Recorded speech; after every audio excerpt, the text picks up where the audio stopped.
Are you a business owner stuck in fear, doubt, and worry about what the marketplace will look like in the future? Then this show is for you. Strap on your seatbelt and get ready to disrupt and innovate. Here's your host, Lisa Levy.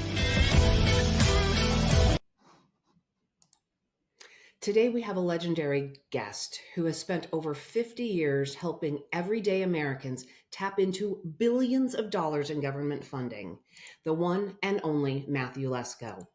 You may know him as the question mark guy from his iconic TV appearances on Oprah, Larry King Live, Good Morning America, or his wildly popular books. Matthew has built his career on a simple but powerful mission to help people access the financial resources they didn't even know existed. At more than 81 years of experience in life, he is a game changer. He is changing and transforming lives, and he is here with us today to share his experience and more than 50 years of influence. Matthew, welcome to the conversation. Well, thank you so much. Bye. I never thought I'd get this old, but actually, and what I'm really shocked at is that it's so much fun. I can't believe I'm having more fun now than I ever had in my life. And I'm thinking, God, if I knew 81 would be this much this much fun, I would have got here a lot faster. I don't know what took me so long to get here. That is absolutely awesome. And especially in a time, and gosh, we're going to go in all sorts of directions, right? Where we are valuing the perception of youth more and more and more. And at some point in time, as a more than middle-aged person myself, it's like, why do we value that so much? The experience comes so much later in life that we know so much more, and it's so much more fun and easier once we've had some experience. Right. Also paid some bills already. Oh yeah, well yeah, paid some bills, and yeah, adulting is expensive. But actually get over some of that stuff that you worry about. I mean, earlier in your career, you worry about paying bills or whatever, and you get 80. Well, at least I was fortunate enough that that's not a concern anymore, and it's just liberating to think about also to worry about things that you never worried about before because you're worrying about all these daily stuff, Yeah. But now, actually, what I concentrate more on is, you see, the hearts is love, because I realized, in the last couple of years, being in the 80s, is that I can't, as a guy growing up in America, everybody wants to get stronger and faster and smarter, all the macho stuff that you're ingrained with. And I realized, man, at 80, none of that's going to get better. Absolutely. It's nowhere to go but down, But I realized what I can do better is love. Yeah. That I could grow and keep growing. And it's a fabulous thing that is in many ways lacking and missing in much of what we do. And with the work that I do and the audience of this podcast, right? Business owners who are trying to grow and scale Right. in, uncertain times, in confusing times. Right. Everything sort of begins and ends with people, and love is a very important connection in that, right? And how we treat and show up for one another. But you have spent a career on a mission helping people find one of those other things that is required. And we sometimes don't always have enough of it or know how to find it. So talk to me about finding grant money and the things that you have done for more than 50 years, if I did my math right. Absolutely. Helping people get grants. Well, because I started this 50 years ago or something with an MBA, helping rich people find money to do stuff. I was in Washington, D.C. This is before the internet and everything. And I'd find all these programs in government, and my clients were paying me thousands and thousands of dollars just to do this research. I said, geez, look at this stuff, And I was finding the programs for millionaires to become billionaires, but they're for anybody. And after doing that, it was successful in my mind because I had two other businesses that failed first. So I was very grateful to have a successful business. But then my God, I'm helping millionaires become billionaires. I grew up in a little town called Wilkes-Barre, Pennsylvania, a coal mining town. Just immigrants come from Czechoslovakia and Poland to dig out coal. That's my grandparents were. And nobody knew about this stuff. Nobody, the government was the DMV and the post office, and that was it. And I thought, God, the rest of the world should know about this. And now, and see, to me, what motivates me even more, it's more needed. And the rich people are using it more because they learn about this stuff. They'd hire people like me to get it for them and stuff like that. So they realize that. But what's going on in our country, we're getting poorer. Yes. The country as a whole is growing, but individually, this is a graph since like when I've been in business for the last 40 or 50 years. Yeah. The red line is the average wage for 90% of the population over the last 50 years. So the increase was 33% over like 50 years. But the top 10% went crazy, Yeah. They got 171%. So you have wages going nowhere and the price of living going through the roof.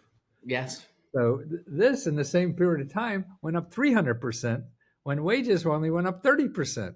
So nobody's making it except the top 10%. And so they need that help. And Yes. what I didn't realize even when I started this, Mr. Graphs, is that our economy is made up of two things. Oh, I see my computer video has a mind of its own. That's uh, okay. are you okay now? Yep, Yeah. you're good. Okay, so this is our graph of the latest data is 23, and it shows the size of our economy. But Yeah. more importantly, it shows what it's made up of. This yellow part is capitalism, Yep. okay, which is really Google, and that's 60%. But we have the community side of our economy, which is really the government and nonprofit organizations, and that's 40%. And what these 40% of the economy does is give money to people. So they're all about giving money. I mean, whether it's firemen to come and put the fire out of your house, they don't come and ask you for the credit card. They just come and do it. So You're right. that's community.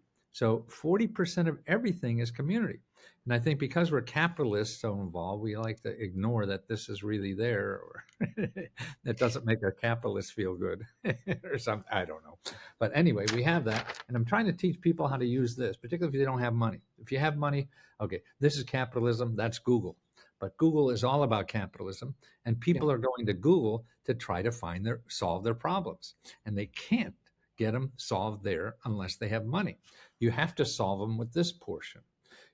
Government organizations and nonprofit organizations are there to solve those problems for you, but they don't have advertising money. So you won't find them in Google. And that's what it's trying to teach people this and where to go with that. Whether you're a business, an individual, a family, anything. I mean, there's so much there, and the rich people use the heck out of it. And then they blame other people. Like, why does Trump have all these billionaires following him around town? Because they know they could get money a lot easier from the government. $1 billion from the government, they could get easier than trying to think of a business that could, provide something in society and get paid for it. No, it's easier to get a government money to do it. And that's why it's there. That's why it's there. But again, to your point, most people don't know how to access it. And you Right. have been on a mission to help us learn how to access it. So, what's the approach? What Well, are those first steps we need to know about? don't use Google.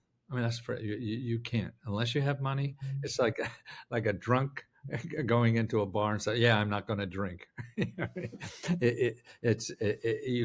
You're not armed to deal with the people in Google. They know how to Yeah. sell, and Yeah. they sell better than I ever will or everything. So the best way is not to go there.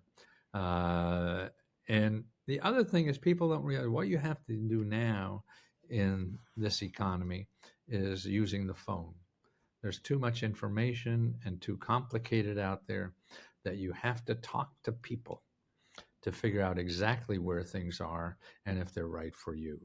You can't just go, people want to go online and fill out an application. Well, the hardest part is finding out the right application. Yeah. Nobody will know that. And so you have to really talk to people who are in that business to help you fill out, to figure out which is the right application to fill out. I don't, are you online now? Let me show you a website that may be helpful. Can you go online? Let's just get the URL because a Uh, part of the people on this are only going to be listening. Oh, okay. Yeah. I'd like to see your face though. If you see, it's called findhelp.org. So if you go to findhelp.org, that's a great place to start, particularly for basic living expenses for government programs and nonprofit organizations. That's the best source. Now, there's many other sources that do this kind of stuff, but for a starter set, this is Yep. good as long as you keep out of Google. So if you go there and have a problem, whether it's a rent or childcare or new roof on your house or education or job, anything like that, Yeah. and it's good for employees. Now, thinking of you working with people that have employees, if they have problems, they can't pay for something, Yep. uh, somebody needs dental care and they can't afford it, or whatever. You could go findhelp.org, put in your zip code. Okay, and after you put in your zip code, it'll show you the total amount of nonprofit organizations in your zip code. And like for me, it's 4 or 5 thousand organizations that Wow. all they do is give you free money and help for anything. And like where I live, I'll put in rent. So if you can't pay your rent, to see what's there, and there'll be 70 organizations that all they do is help people pay for rent. And see, to me, the system now is okay, you have 70 organizations. You're not sure which one of those are really for you. You could read through, and but the problem is you won't find exactly the words you're looking for or whatever. Hmm. And the best thing to do is just start calling A to Z. Because each one of these people are nonprofit, they've already got paid, they will never ask you for money, and their mission in life is to help people pay rent when they can't. Okay. So you have somebody, it's like a plumber who's fixed 50 toilets a day, you know. You want to call him and he could just push a button and fix your toilet. And because they know and they've seen everything before. It's the same thing with getting information nowadays. You go to Google and just be a fire hose and you wouldn't know what to do. Okay. And so with findhelp.org, we're talking about basic needs and covering all of those. What if Uh-huh. we changed the focus to business founders, owners who are starting to grow businesses Right. and want to find help in that space? Okay, the same thing. You go to people who are paid to help you grow your business. Okay, a couple of websites you want to do is SBA.gov, but you don't want to talk to the SBA; they don't have money for you. but they but they have a great database of people that give you free help to find money. So if you go SBA.gov slash and then local LOCAL dash assistance. You know, I think I just did. Yeah. I got it. SBA.gov, local dash assistance. I just used it for something. Uh, and you put in your zip code there, and you'll find maybe 10, 15, 20, 30 organizations, all nonprofit, Yep. that get grants from the government and other big nonprofit organizations to help you start or expand any kind of business, to help you work on an invention, to help you start a nonprofit, to help you be a freelancer, to help you be a real estate investor or whatever. Okay, they're all there. And again, like anything, um, they may or not be successful for you. And that's why you have many. You call another one then. Yeah. It's the same thing. It's like looking for a doctor. They want to cut off your legs. Well, let me talk to some other people first. Yeah. There's always more than one opinion Exactly. in the So to in the grow, chorus. and there's a couple of other things that everybody should know about. One another website is Apex, APEX accelerators, apexaccelerators.us. Now, that is a service that the government provides for free to help you figure out how to get government contracts. Now, Elon Musk gets $5 billion worth of government contracts. I mean, anybody could do it. You could be a freelancer. You could be making hot dogs in your kitchen, and the government buys anything you could think of. My sister did $1 million in just framing plaques for the government, out of her garage in the middle of Virginia. And what's nice about a government contract, you get more. A Mm, government grant, you don't usually. They're usually more one-time thing. But a contract, you could build a business at. Every Fortune 500 company gets government contracts. I mean, this is what this country is about, is getting government money. And you have the local, state, and federal. And these organizations, the Apex Accelerator folks, help you with all that. And there's paperwork to go through, yes, but you don't want to go to Google because some people will charge you thousands and thousands of dollars for something you could get done for free. And that's the important thing. and that is the important thing. And so for the audience, right, let's just going to take a moment, right? We've talked about our basic needs. We've talked about using the SBA.gov to get us to local assistance to help find some grants. But apexaccelerators.us is where you're going to get into the opportunity for government contracts. And one Exactly. of the things that Matthew didn't say, but he's implied, is once you have one, Yeah. it can grow from there. And that is actually the power of what I think we're talking about for our businesses today, Yes. is how to have that continuity of funding. And using the Elon Musk example, we are Exactly. watching how it works in action. And it's so true, because also you have to learn a skill. You want to go get a grant? No, that's an investment of time. Okay. And that's why, to me, it's a better investment in time to learn how to get a contract, because you leverage that information that you have to go up that learning curve than the first one. And when you go up on a grant, you get the first one, and maybe not on the second or third, or whatever. But the other one is, and then there's another organization which everyone who wants to grow their business is called EDA.gov, which stands for Economic Development Administration. EDA.gov. So you could go to EDA.gov, and then there's a map of the United States. You want to find the directory of all the economic development offices. So economic development in our society is the government helping businesses grow to create jobs. It's all about jobs. Okay. So you want the government help grow your business to create jobs for other people. People have jobs, they're happy, and they'll vote for the people. That's why you vote for the. Now there you'll have 20, 30, 40 nonprofit organizations that are economic development offices Mhm. at the state, local, county, nonprofit organizations. Some area puts it, well, let's create more jobs here. They uh, decide this economic development. They raise funding or something to attract people and give them money to grow here. Yeah.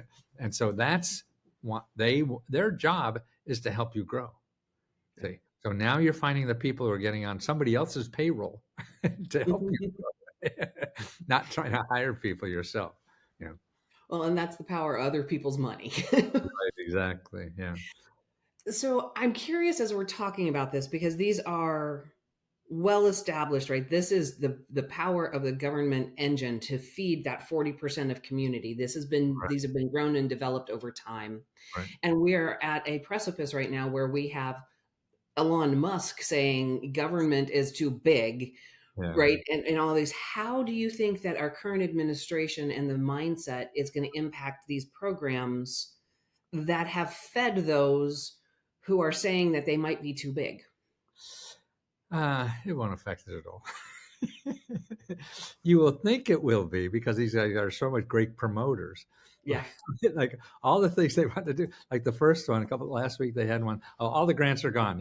3 days later they had to change it. I mean, these people just write. They're like me writing a headline for YouTube. No, but the headline they're writing for is for X. Just remember. Exactly. And I just, as we're joking and we're laughing, I just want to reiterate the reality of it, right? Yes. There's a lot of talk, there's a lot of bluster, there's a lot of positioning, but the reality of key things that are part of government that feed to your graph earlier, the Yes. 40%, they aren't going to go away. They aren't going to disappear. No way. Because every congressman and senator has people who vote for him depending on that shit. Right? It is, Yeah, yeah. It is a foundation and part of our society. We are a capitalist society, right. and that's great. And I believe in free business. I am a Exactly. business owner, Yeah. right? Me too. That's all well and good, but these other entities exist to feed and grow because the economy needs more, and Right. our economy is driven by small business. Right. The And Fortune 500 are big, they get lots of press, but they don't exactly. actually control our economy. Right. And what's important to me realize is that now these people, Musk or whoever's in charge, sure, they're going to change things, but it takes so, but, and they could only change it a few degrees if they're lucky, you know, and, but those few degrees mean something 20 years from now. Yes. And so everything that you want to do in the next year or two is not affected by anything they're doing today. So that's what I'm trying to do is get people to go, okay, you still have that problem. What I worry about, they say, oh yeah, well, the government disappeared, and next seminar, just a USDA or USAID, the website is down. What the hell's going on?